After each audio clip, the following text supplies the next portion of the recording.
तुमचं 48 हो. त्याच्यात आपण त्याच्यावर जास्त. नमस्कार, माझं नाव अभयकुमार बाजीराव काळुंके. आम्ही केशर आंब्यावरती एक कार्यशाळा घेत आहोत. ज्या कार्यशाळेचा उद्देश असा आहे की महाराष्ट्रातील व मराठवाड्यातील सर्व केशर आंबा उत्पादक जे शेतकरी आहेत त्यांना एकत्र करणं व केशर आंबा जी लागवडीची जी पद्धत आहे त्याच्यामध्ये अल्ट्रा हाय डेन्सिटी जी पद्धत आहे ह्या पद्धतीमधून 1 एकरमध्ये कमी क्षेत्रामध्ये जास्त झाडं लावणे व जास्त झाडापासून अधिक उत्पादन कसं मिळवता येईल ते उत्पादन मिळवण्यासाठी त्याचं तंत्रज्ञान म्हणजे कोणती जात लावायची आहे, कशी लागवड करायची आहे, किती अंतर लागवड करायची आहे, लागवड झाल्याच्या नंतर त्यामध्ये त्याचे संगोपन कसं करायचं आहे आणि त्यानंतर छाटणी घेऊन कीड व रोग नियंत्रण केल्याच्या नंतर आपल्याला एकरी उत्पादन कसं वाढेल शेतकऱ्याचं, कमी खर्चामध्ये जास्त उत्पादन कसं घ्यायचं आणि उत्पादन घेतल्याच्या नंतर आमचा हा मुख्य उद्देश हा आहे की केशर आंबा फार्मर नेटवर्क हे आम्ही उभा जे करतोय त्याचा मुख्य उद्देश हा आहे की जे शेतकरी आपल्याकडे थोड्या पद्धतीत आंबा बाग लावून जे उत्पादन घेऊन व्यापाऱ्याला विकतायत तर आम्ही हे एकत्र येऊन सगळ्या शेतकऱ्यांची एक आंबा उत्पादक कंपनी स्थापन करतोय आणि तयार झालेली फळं जे आहेत जसं आपण पाहतो की कोकणचा हापूस हा नेहमी पेटीमध्येच बॉक्समध्ये पॅकिंगमध्ये मिळतो, परंतु बाकी इतर ज्या जाती आहेत त्या गाड्यावरती आपल्याला किंवा मार्केटमध्ये क्विंटलला मिळत आहेत किंवा गाड्यावरती ठेवलेल्या मिळत आहेत, ह्याचं पॅकिंग मिळत नाही आहे. तर आम्ही शेतकरी उत्पादन कंपनीच्या माध्यमातून तो आंबा प्रॉपर बॉक्स पॅकिंग आणि सेंद्रिय पद्धतीनं ग्राहकापर्यंत कसा जाईल आणि हे सगळ्या शेतकऱ्यांचं मिळून एकत्र येऊन कंपनीमधनं प्रोसेसिंग कसं करता येईल आणि ह्या तयार होणाऱ्या कच्च्या मालाला त्याला प्रक्रिया करून त्याचं व्हॅल्यू ॲडेड करून त्याला जास्त दिवस टिकून ऑफ सीझनमध्ये कसं विकता येईल आणि त्याच प्रमाणात गल्फ कंट्रीमध्ये निर्यात कशी करता येईल ह्या सर्व विषयावरती आजची ही कार्यशाळा आयोजित केलेली आहे. तर ह्या कार्यशाळेत जे आहे प्रमुख मार्गदर्शक जे आहेत डॉक्टर MB पाटील सर यांचंही आज लेक्चर झालेलं आहे पहिल्या सत्रामध्ये आणि दुसऱ्या सत्रामध्ये आता परत एक लेक्चर सरांचं होणार आहे. त्याचसोबत ह्या कार्यशाळेमध्ये पूर्ण मराठवाडा व काही पश्चिम महाराष्ट्रातील शेतकऱ्यांनी सहभाग घेतलेला आहे. किती शेतकऱ्यांनी सहभाग घेतला? आता ही आपला हा छत्रपती संभाजीनगरमधील हा पहिला प्रयोग आहे आपला कार्यशाळा घेण्याचा.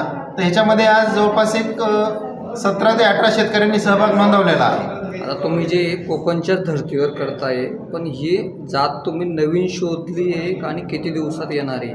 नाही, ही जी जात आहे तर केशर ही जात आहे तर आंब्याची हापूस नंतर सगळ्यात भारतातली टॉपची आणि भारतातून निर्यात होणारा 1 नंबरला हापूस असेल तर 2 नंबरमध्ये केशर आंबा येतो. ही जुनी जात आहे, ही जुनागड गुजरातची जात आहे, परंतु मराठवाड्यामध्ये ही जात खूप चांगल्या पद्धतीने रिस्पॉन्स करते. फळाचा आकार असेल, त्याचा सुगंध असेल, चव असेल आणि हा आंबा विशेष म्हणजे आपल्याला इतर आंबे आपण रसासाठी खातो किंवा प्रक्रिया उद्योगासाठी, हा आंबा रसासाठी, प्रक्रियासाठी आणि कापून खाण्यासाठी व निर्यातीसाठी पण सगळ्यात जास्त भारतातून हापूस नंतर केशरच निर्यात होतो. त्यामुळे ही जुनीच जात आहे. नवीन तुम्ही पद्धत वापरताय शेतकरी फार्मर कंपनीमार्फत एक ब्रँड तयार करण्याचा, पण हे तुम्ही लागवड झाल्यानंतर किती दिवसात हे आंबा येतो? आता म्हणजे काही संशोधन कमी वेळेत सुद्धा आंबा येणार आहे. तर आपण पारंपरिक पद्धतीने जे नेहमी लागवड करत होतो तर त्याच्यामध्ये 30 फुटावरती आंब्याची आपली लागवड असते, तर त्यामध्ये आपल्याला 5 ते 6 वर्ष फळं घेण्यासाठी थांबावं लागत होतं. पण ह्या हाय डेन्सिटीमध्ये जे लागवड आहे तर ह्याला आपण 3ऱ्या वर्षी फळं त्या झाडाला लागवायला सुरुवात होते व 4थ्या वर्षीपासून आपल्याला 4थ्या-5व्या व्यापारी उत्पादन सुरुवात होते. म्हणजे 2 ते 3 वर्ष जे पारंपरिक पद्धतीपेक्षा आपलं उत्पादन लवकर सुरू होतं. किती कार्यशाळा झाला तुमच्या आतापर्यंत? आता आपण हे महाराष्ट्रभर म्हणजे महाराष्ट्र म्हणण्यापेक्षा आपला केशर आंब्याची लागवड पूर्ण महाराष्ट्रामध्ये छत्रपती संभाजीनगर, धाराशिव, लातूर, बीड आणि जालना ह्या 5 जिल्ह्यात जास्त आहे व त्यासोबतच आता हिंगोली, नांदेड, परभणी हे जिल्हे वाढत आहेत. तसेच विदर्भामध्ये पण आता केशर आंब्याची लागवड म्हणजे व्यापारी दृष्टिकोनातून वाढत आहे. त्यामुळे आम्ही पूर्ण 50 कार्यशाळा पूर्ण म्हणजे मराठवाडा आणि विदर्भात घेतोय आणि पश्चिम महाराष्ट्र आणि म्हणजे अहिल्यानगर असेल आणि जळगाव, धुळे ह्या भागातही आम्ही कार्यशाळा आयोजित केलेल्या आहेत. याच्या पुढची कार्यशाळा कुठं असेल? ह्याच्या पुढची कार्यशाळा जी आहे ती परभणीला आहे आणि त्याच्यानंतर परत एक आपली मेच्या पहिल्या आठवड्यात संभाजीनगरमध्ये एक कार्यशाळा आहे की जी आपण शेतकऱ्यांसाठी कृषी विज्ञान केंद्र इथे आपण घेत आहोत. काय आव्हान करसान शेतकऱ्याला तुमचा संपर्क साधण्यासाठी आणि विनंती? शेतकऱ्यांना माझं हे आव्हान असेल की जास्तीत जास्त शेतकऱ्यांनी आंबा लागवड किंवा कोणतेही फळबाग लागवड करायचं असेल तर त्याचं तंत्रज्ञान अगोदर समजून घेणं गरजेचं आहे, त्याचा पूर्ण अभ्यास करणं गरजेचं आहे. हे तंत्रज्ञान समजलं तर मग त्याच्यासाठी सगळ्यात महत्त्वाचं काय आहे की कुठलीही पीक घेण्याच्या अगोदर त्याची जमीन कशी आहे, पाण्याची क्वालिटी कशी आहे, त्याच्यामध्ये ती पीक तयार होऊ शकतं, योग्य आहे किंवा अयोग्य आहे. जर त्याला तिथेच कळालं तर लागवड करून त्याचं होणारं नुकसान टाळलं जातं व आलेल्या कीड आणि रोगपासून उत्पादन जर घ्यायचं असेल तर त्यांनी कार्यशाळेमध्ये येणं खूप गरजेचं आहे. तंत्रज्ञान शिकल्याच्या नंतर शेती करणं, कारण ही काळाची गरज आहे. त्यामुळे शेतकऱ्यांनी अगोदर कोणतीही गोष्ट करण्या अगोदर ती पूर्ण अभ्यासावी आणि त्याच्यानंतर त्याची लागवड करावी. काय आव्हान करसान तुम्ही आणि तुमच्याशी संपर्क साधा असेल शेतकऱ्यांना नवीन तर तुमचा पत्ता आणि नंबर सांगा. आमचं अभय नर्सरी व छत्रपती शंभू शौर्य व्हिजन प्रोड्युसर कंपनी ह्या दोघांच्या संयुक्तमध्ये आपण हे कार्यशाळा राबवत आहोत. तर ह्याच्यामध्ये आम्ही शेतकऱ्याला आवाहन करतो की जिथे जिथे ह्या कार्यशाळा त्यांच्या जिल्ह्यात होत आहेत तर त्या शेतकऱ्यांनी तिथे त्यांच्या जिल्ह्यात त्यांनी ह्या कार्यशाळेत सहभागी व्हावं आणि ह्या कार्यशाळेत मिळणाऱ्या ज्ञानाचा वापर करून त्यांनी त्यांचं आर्थिक उत्पादन कसं वाढवता येईल आणि शेती आधुनिक पद्धतीने कसे करता येईल हेच करावं त्यांनी. धन्यवाद. मार्गदर्शन केलं आंब्या लागवडीविषयी. याच्या आधी पण भरपूर आंबा लागवड होती पण जास्त प्रमाणात त्याला वेळ लागत होता येण्यासाठी. काय सांगाल तुम्ही आज नवीन संशोधनानुसार मार्गदर्शन करताय?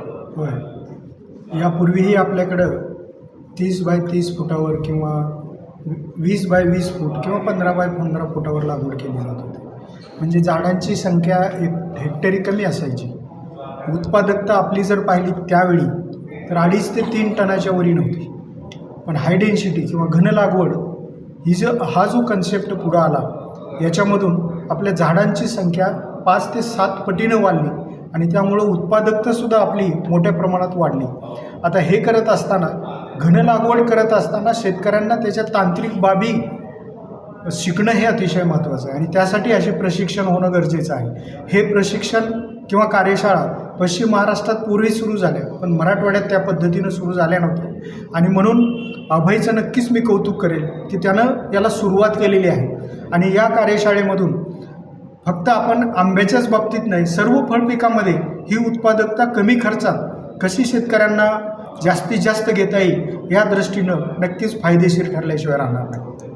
सर काय आव्हान करसान शेतकऱ्यांसाठी? शेतकऱ्यांनी या कार्यशाळेचा जास्तीत जास्त फायदा घेऊन आपली उत्पादकता कमी खर्चात कशी वाढवता येईल या दृष्टीनं अशा कार्यशाळेमध्ये नक्कीच सहभाग घेतला पाहिजे. आपलं नाव?